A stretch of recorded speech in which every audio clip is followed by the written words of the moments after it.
Supreme court practice and procedure act पर फैसला होने तक हर बेंच गैर कानूनी है, इस अदालत को नहीं मानते। बेंच की तश्कील के बारे में इनका मौक़िफ़ उस वक्त से है जब कानून भी नहीं आया था। कानून को मुस्तरद किया जा सकता है, मुअत्तल नहीं। केस सुनने से माजरत नहीं कर रहे, इस बेंच को बेंच तसव्वुर नहीं करते। फौजी अदालतों में सिविलियंस के ट्रायल के खिलाफ दरखास्तों की समाअत में जस्टिस काजी फाइज ईसा का मौक़िफ़ बेंच से उठ गए। सुप्रीम कोर्ट का 9 रुकनी बेंच टूट गया।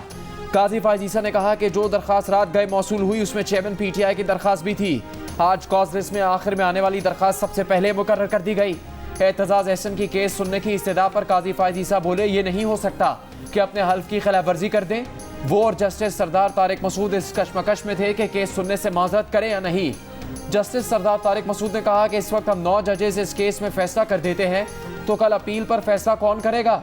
जब तक supreme court practice and procedure act से मुतालिक फैसला नहीं होता तब तक बेंच में नहीं बैठ सकते।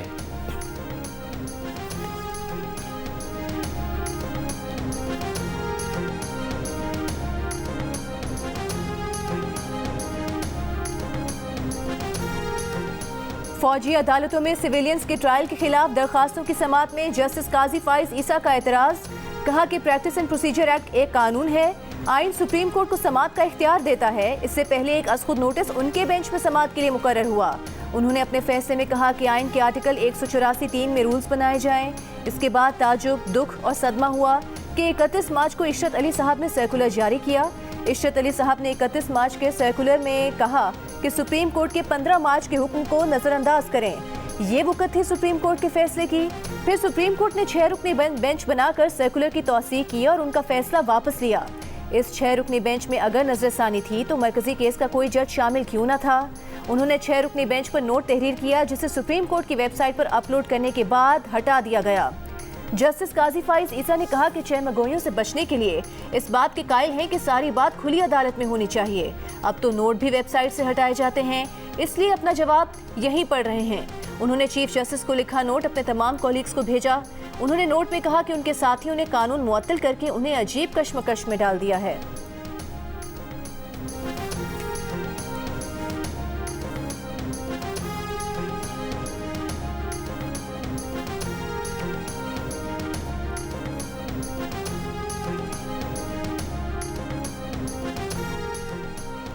जस्टिस काजी फाइज ईसा और जस्टिस तारिक मसूद ने केस सुनने से तो इनकार किया लेकिन खुद को बेंच से अलग नहीं किया। इस पर चीफ जस्टिस ने नया 7 रुकनी बेंच बनाया जिसमें इन दोनों जजेस को शामिल नहीं किया। फौजी अदालतों में सिविलियंस के ट्रायल के खिलाफ दरखास्तों की समाअत में चीफ जस्टिस पाकिस्तान ने कहा कि उन्होंने भी ये बेंच अपने आइन के तहत किस्म के मुताबिक बनाया है। प्रैक्टिस एंड प्रोसीजर एक्ट पर अटॉर्नी जनरल ने कहा कि तरमीम कर रहे हैं, मुमकिन है supreme court practice and procedure bill पर हुक्म इम्तना ख़त्म हो जाए। वकील लतीफ़ खोसा ने कहा कि मिलिट्री ट्रायल्स के खिलाफ से ऑर्डर दें वरना ये रातों रात सजाएं देंगे। चीफ जस्टिस ने रिमार्क्स दिए कि सर रिलैक्स करें, हम ऐसे से ऑर्डर नहीं देते। मिलिट्री ट्रायल पब्लिक ट्रायल भी नहीं है। मुकदमात का फैसला करने वाले इसी अदारे से ताल्लुक़ रखते हैं। आज़ाद अदलिया का तस्वुर भी इसमें आता है। ये भी देखना है कि सिविल अदालत हो या फौजी, मुलजिम को नुमाइंदगी का हक होता है।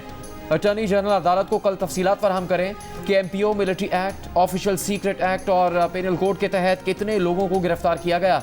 लतीफ़ खोसा का कहना है कि 4000 लोगों को मुल्क भर से गिरफ्तार किया गया। उनकी तफसीलात फराहम करें। उम्मीद है अभी कोई ट्रायल शुरू नहीं किया गया होगा। मजीद समाअत कल सुबह तक मुलतवी।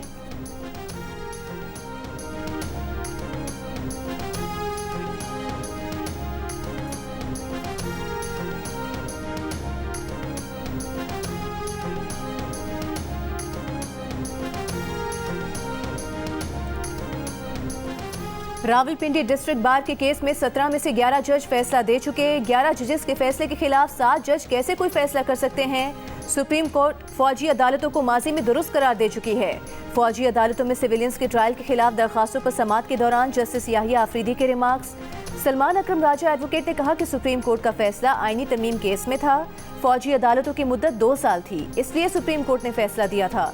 चीफ जस्टिस ने कहा कि 21वीं तरमीम केस में मुलजिमान के गठजोड़ का भी जिक्र था।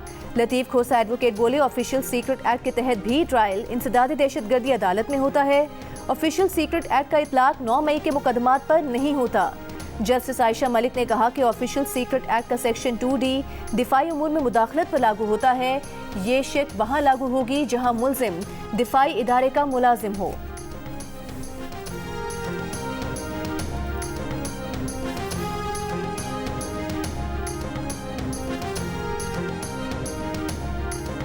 और अदलिया से भी हाथ बांध के अपील है को विरसा ऐसा छोड़ जाएं कि आपको याद किया जाए कि आप अदल की सबसे बड़ी कुर्सी पे बैठे हुए थे। ये ना हो कि आप किस्सा पारी ना मान जाएं, तारीख जो है आपको डिलीट कर दे। ये कौमी इज्जत वकार का मामला है। अदलिया से अपील है कुछ तो लिहाज करें, कुछ विरसा छोड़ जाएं कि आपको याद किया जाए। वजीर दिफा ख्वाजा आसिफ का कौमी असम्बली में खिताब, कहा आप जा रहे हैं अदल की सबसे बड़ी कुर्सी पर बैठे हैं, ये ना हो आप किस्सा पारी ना बन जाएं, तारीख आपको डिलीट कर दे। जियो न्यूज़ के प्रोग्राम कैपिटल टॉक में बोले फौजी अदालतों का कानून पहले से मौजूद है, हुकूमत ने कोई नया कानून नहीं बनाया, अगर सुप्रीम कोर्ट ने स्टे ऑर्डर दिया तो देखा जाएगा।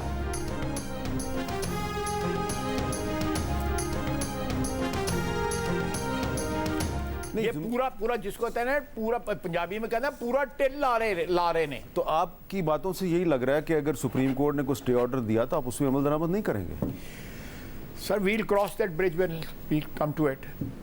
पुल क्रॉस करेंगे इंशाल्लाह ताला। बहरे ओकियानूस में लापता आबदोज की तलाश करने वाले रेस्क्यू इदारों ने मौजों से आस लगा ली। आबदोज में ऑक्सीजन खत्म, मुसाफिरों की तलाश जारी, जिंदा मिलने की उम्मीदें कम होने लगी। 4000 मीटर की गहराई से मिलने वाली आवाजों के सिग्नल्स का भी नतीजा ना निकला। टाइटैनिक के सफर पर जाने वाली आबदोज का अब तक कुछ पता न चल सका। 6000 मीटर की गहराई में उतरने वाले रोबोट भी रेस्क्यू मिशन का हिस्सा बन चुके हैं। रोबोट समुद्र की तह में अटकी किसी चीज को तो निकाल सकते हैं, लेकिन आबदोज जैसी भारी शय को समुद्र की तह से ऊपर नहीं ला सकते। 20,000 मुरब्बा किलोमीटर के इलाके में अमेरिका, कनाडा, बरतानिया और फ्रांस की टीम्स का मिशन नहीं रुका। आबदोज टाइटन में मारूफ पाकिस्तानी बिजनेसमैन हुसैन दाऊद के बेटे शहजादा दाऊद और पोते सुलेमान दाऊद समेत 5 अफराद सवार हैं, जो 18 जून को टाइटैनिक का मलबा देखने के लिए कनाडा के इलाके न्यू फाउंडलैंड से आबदोज के सफर पर रवाना हुए थे।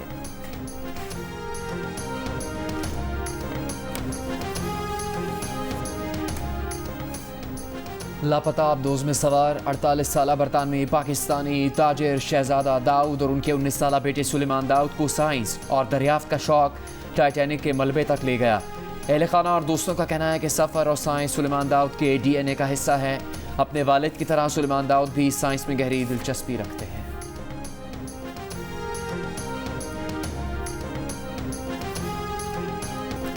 टाइटैनिक जहाज की बाकियात दिखाने के लिए टाइटन के समुद्र में उतरने की आखिरी वीडियो। टाइटन की रहनुमाई के लिए सतह समुद्र पर मौजूद जहाज के अमले में शामिल खातून ने आखिरी लम्हात पर अपनी सेल्फी ली थी, जिसके पस मंजर में टाइटन को भी देखा जा सकता है। 22 बरस की फोटोग्राफर एबी जैक्सन ने वीडियो टिकटॉक पर पोस्ट की थी। देखा जा सकता है कि सयाहों को लेकर टाइटन रफ्ता रफ्ता समुद्र की तह में उतर रही है। खातून ने 5 सयाहों में शामिल फ्रांसीसी शहरी पॉल हेनरी की तस्वीर भी ली थी। 77 बरस के पॉल हेनरी 37 बार टाइटैनिक की बाकियात का मुशाहिदा कर चुके थे और उन्हें मिस्टर टाइटैनिक कहा जाता है।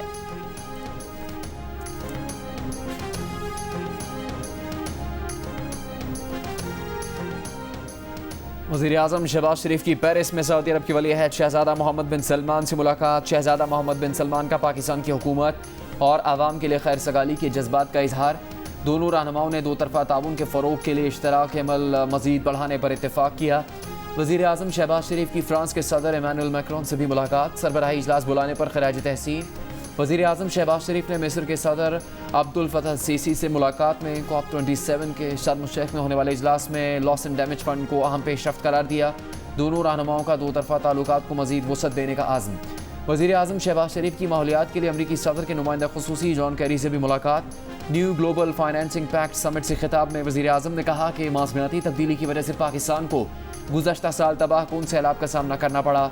सैलाब मुतासरीन की बहाली में करोड़ों रुपए खर्च हुए।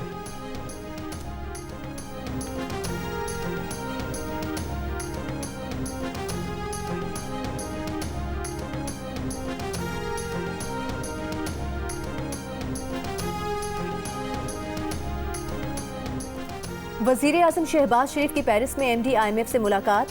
कर्ज प्रोग्राम की जल्द बहाली की उम्मीद का इजहार। पाकिस्तान के मुआशी इस्तेहकाम के लिए किए जाने वाले इक़दामात से आगाह किया।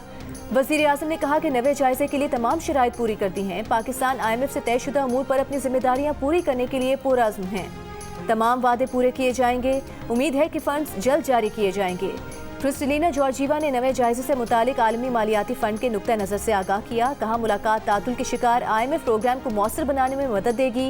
मुलाकात में विफाकी वज़रा शेरी रहमान, अयाज सादिक, मरीम औरंगज़ेब और वज़ीर मुमलिकत बराए ख़जाना आयशा गौस पाशा भी मौजूद थीं।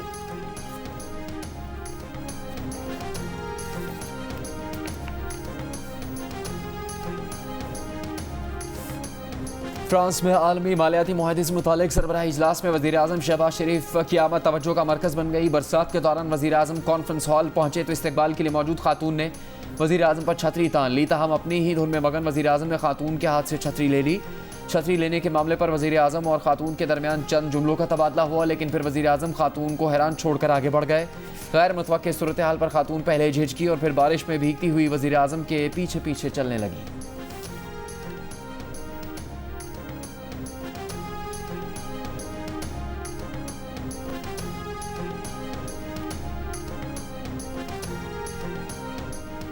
तहरीक इंसाफ के रहनुमा हुमायूं अख्तर खान ने पीटीआई छोड़ने का ऐलान कर दिया। कहा क़याम पाकिस्तान से लेकर आज तक उनके खानदान का पाक फौज से लाजवाल ताल्लुक कायम है। शहीद अख्तर अब्दुर्रहमान जिस फौज के जर्नैल थे उस पर फ़ख्र है और हमेशा रहेगा। शोहदा का लहू और कुर्बानियाँ ये कौम कभी फरामोश नहीं करेगी। 9 मई के वाक़यात ने पूरी कौम की तरह उनके ख़ानदान को भी इंतहाई अफसरदा किया। बिलखुसूस शोहदा की यादगारों को जो नुकसान पहुँचाया गया वो शहीद की औलाद होने के नाते उनके लिए शदीद रंज का बाइस था। इसकी जितनी मजम्मत की जाए वो कम है। इन हालात में पाकिस्तान तहरीक इंसाफ के साथ ताल्लुक जारी रखना मुमकिन नहीं रहा, लिहाजा वो पार्टी छोड़ने का ऐलान करते हैं।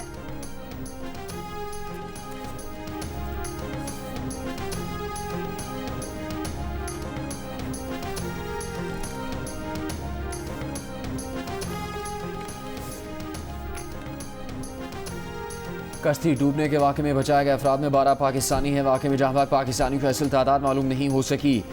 तर्जुमान दफ्तर ख़ारजा मुमताज़ ज़हरा बलोच की ब्रीफिंग। कश्ती हादसे के पीछे कौन था? जिंदा बच जाने वालों से पूछगिछ की जा रही है। यूनानी हुकाम बच जाने वाले अफराद से मुतालिक फ़ैसला करेंगे। कश्ती में सफ़र करने वालों की कोई फहरिस्त नहीं।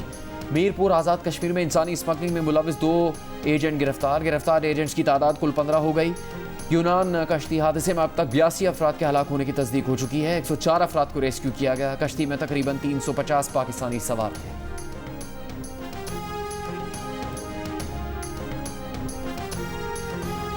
यूनान कश्ती हादसे का शिकार होने वालों में गुजरात का 14 साला अबूजर भी शामिल। अबूजर माँ बाप की गुर्बत खत्म करने और माजूर भाई के इलाज के लिए पैसे कमाने गया था। गरीब बाप का कहना है कि बेटे को इटली भेजने की खातिर एजेंट को पैसे देने के लिए अपना मकान भी बेच दिया। गांव के कई लोग इस वक्त भी लीबिया में फंसे हुए हैं। अबूजर के जिंदा होने की दुआएं मांग रहे हैं।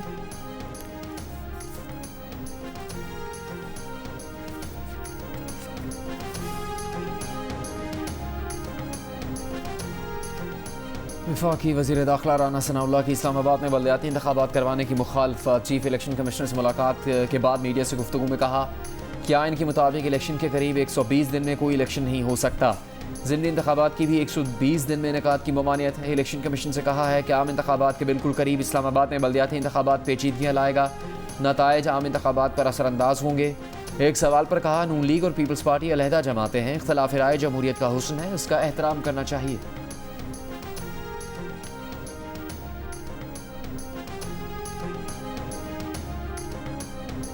वज़ीर आज़म की मुशीर कमर ज़मान कायरा ने कहा है कि बजट पर मसला था वो हल हो गया। अवाम ने पीपल्स पार्टी की हुकूमत भी देखी, नून लीग की भी। अब फैसला अवाम का है कि वो किस जमात को वोट देते हैं। पीपल्स पार्टी का वाज़ेह मौक़िफ़ है कि किसी गैर मामूली सूरत हाल पर आइन में इलेक्शन में ताख़ीर के रास्ते रखे गए हैं। इस वक्त पाकिस्तान में ऐसी कोई सूरत हाल नहीं है।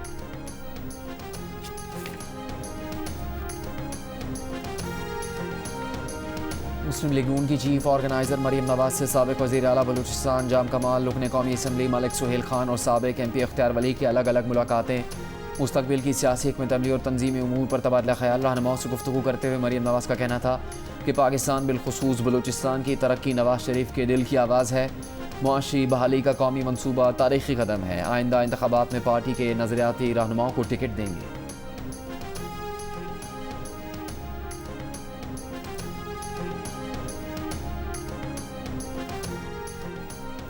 -1 का सवाल इतना हो चुका है कि अब इसका कोई मतलब नहीं रहा। वक्त साबित करेगा कि कौन कहाँ खड़ा है। तहरीक इंसाफ के वाइस चेयरमैन शाह महमूद कुरैशी की पेशावर में मीडिया से गुफ्तगू। कहा चेयरमैन PTI के साथ गुज़िश्ता मुलाकात ज़बरदस्त रही। PTI के मुस्तकबिल पर पहले भी इज़हार ख्याल कर चुके हैं। इस मौके पर शाह महमूद कुरैशी ने 67वीं सालगिरह का केक भी काटा। पेशावर हाई कोर्ट ने कल तक PTI रहनुमा शाह महमूद कुरैशी और असद उमर की राहदारी जमानत मंजूर कर ली। अदालत का शाह महमूद कुरैशी और असद उमर को मुतालिका अदालत में पेश होने का हुक्म।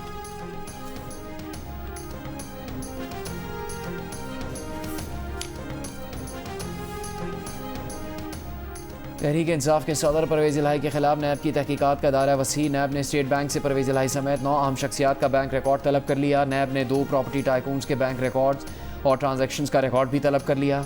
स्टेट बैंक से पंजाब में मौजूद तमाम बैंकों से गैर मुल्की ट्रांजैक्शंस का रिकॉर्ड भी 23 जून तक तलब। नैब परवेज़ इलाही के केस में आमदन से ज़्यादा असासे बनाने और मुबैना मनी लॉन्ड्रिंग की तहकीकात कर रहा है।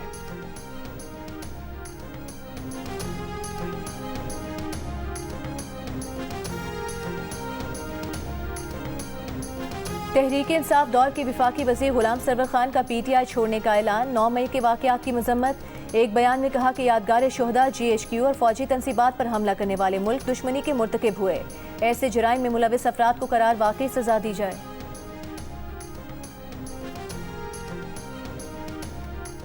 तहरीक इंसाफ के रहनुमा साबिक़ गवर्नर पंजाब उमर सरफराज चीमा से मुलाकात के लिए आई उनकी बीवी राबिया सुल्तान को पुलिस ने ATC के बाहर से गिरफ्तार कर लिया। उमर सरफराज चीमा को आज जुडिशल रिमांड मुकम्मल होने पर अदालत में पेश किया गया था। जियो फेंसिंग के जरिए राबिया सुल्तान को 9 मई को जिन्ना हाउस में मौजूदगी साबित हुई।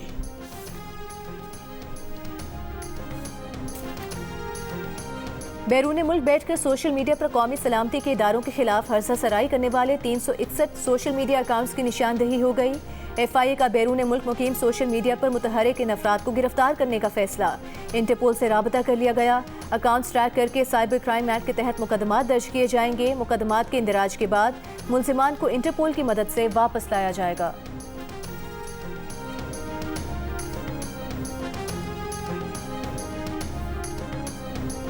वज़ीर ख़जाना इसहाक़ डार का कहना है कि सिंध हुकूमत ने सैलाब मुतासरीन की बहाली के लिए $727 मिलियन का प्रोजेक्ट शुरू किया है। सैलाब मुतासरीन की हाउसिंग स्कीम के लिए 50 अरब रुपए के फंड्स रखे गए हैं, जिनमें 25 अरब रुपए वफाकी हुकूमत देगी। बलूचिस्तान से मुताल्लिक़ इशूज़ भी तय कर लिए गए हैं। लापता आबदोज के खुदकार हिफाजती निज़ाम से मुतालिक नई मालूमात सामने आ गई। आबदोज को 24 घंटों बाद खुद सतह समुद्र पर वापस आने के लिए डिज़ाइन किया गया है। आबदोज बनाने वाली कंपनी के सरमायाकार एरन न्यूमैन का अमरीकी नशरियाती इदारे को इंटरव्यू। कहा कि टाइटन को खुसूसी भारी मवाद के जरिए पानी के अंदर रखा जाता है। ये वजन आबदोज के इस्तेहकाम में मदद करता है। 24 घंटे बाद ये भारी मवाद आबदोज से खुद अलग हो जाता है ताकि आबदोज सतह समुद्र पर वापस आ सके।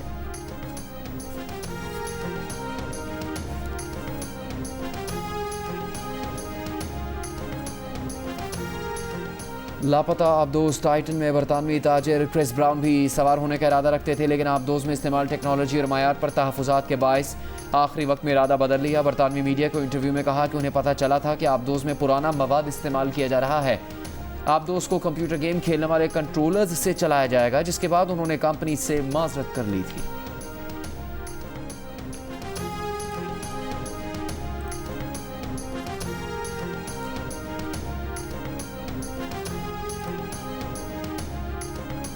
नौ रुकनी बेंच टूटने के बाद 7 रुकनी बेंच के रूबरू फौजी अदालतों में सिविलियंस के ट्रायल के खिलाफ दरखास्तों पर समाअत।